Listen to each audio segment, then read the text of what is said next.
களத்துல மயிலாப்பூர்ல நீங்க எதிர்கொள்வது திமுகவா தான் இருக்கும். இன்னொரு பக்கம் தமிழக வெற்றி கழகமா இருக்காங்க. எப்படி இதை நீங்க ஹேண்டில் பண்ண போறீங்க? ஏன்னா விஜய்ன்ற ஒரு பிரபலம் எங்க போனாலும் கூட்டம் வருது, மக்களுடைய ஆதரவு பெருகி இருக்கு. அப்படி இருக்கக்கூடிய சூழ்நிலையில தமிழிசை எப்படி எதிர்கொள்ள போறீங்க? இல்ல, நான் மற்ற வேட்பாளர்களை பற்றி நான் பார்க்கவே இல்லை. தமிழிசையோட பலம், எங்க கட்சியின் பலம், என் கூட்டணியின் பலத்தை மட்டும்தான் நான் பாக்குறேன். ஏன்னா நாங்க மக்களுக்கு நல்லது செய்ய வேண்டும் என்ற காரணத்திற்காக தான் போட்டி போடுகிறோம், அரசியலுக்காக இல்ல, மக்களின் அவசியத்திற்காக. அதனால எதிரில் உள்ள வேட்பாளர்களை எல்லாம் நான் பார்க்கல. நான் எனது பலத்தையும் எனது அன்பையும் மக்களுக்கு செலுத்தி நான் வெற்றி பெற வேண்டும் என்று நான் நினைக்கிறேன். உங்க கட்சியில இளைஞர்களுக்கு வாய்ப்பு இல்லைன்ற ஒரு விமர்சனம் இருக்கு. ஏற்கனவே போட்டியிட்ட 3 பேருக்கு, அதாவது சட்டமன்ற உறுப்பினராக இருக்கிறவங்களுக்கு மீண்டும் வாய்ப்பு கொடுக்கப்பட்டிருக்கு.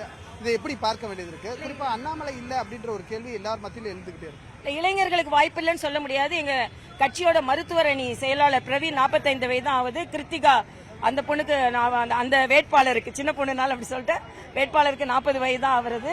அதே மாதிரி எங்களோட பாலகணபதி, அவரு இளைஞர் அணியிலிருந்து எங்களோட பொதுச் செயலாளரானவர்.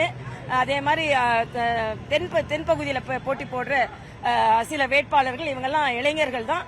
அதனால இளைஞர்களுக்கு முதியவர்களுக்குன்ற பாகுபாடு இல்ல. கட்சிக்கு யாரெல்லாம் உழைத்தார்களோ, யாரெல்லாம் ஈடுபாடோடு இருந்தார்களோ, அந்தந்த தொகுதிக்கு யாருக்கு வெற்றி வாய்ப்பை பெற்றுத்தர முடியுமோ அதை வைத்து கட்சி முடிவு செய்திருக்கிறது அப்படிதான் சொல்ல முடியும். களத்துல யார் உங்களுக்கு நேரடி போட்டி? இல்ல, நான் நேரடி போட்டின்றதுக்கே வரல. நான் மக்களோட நேரடி தொடர்புல இருக்க விரும்புறேன். அதனால எனது நேரடி தொடர்பு என்பதான் எனக்கு முக்கியம், நேரடி போட்டி என்பது எனக்கு முக்கியம் இல்லை. நன்றி.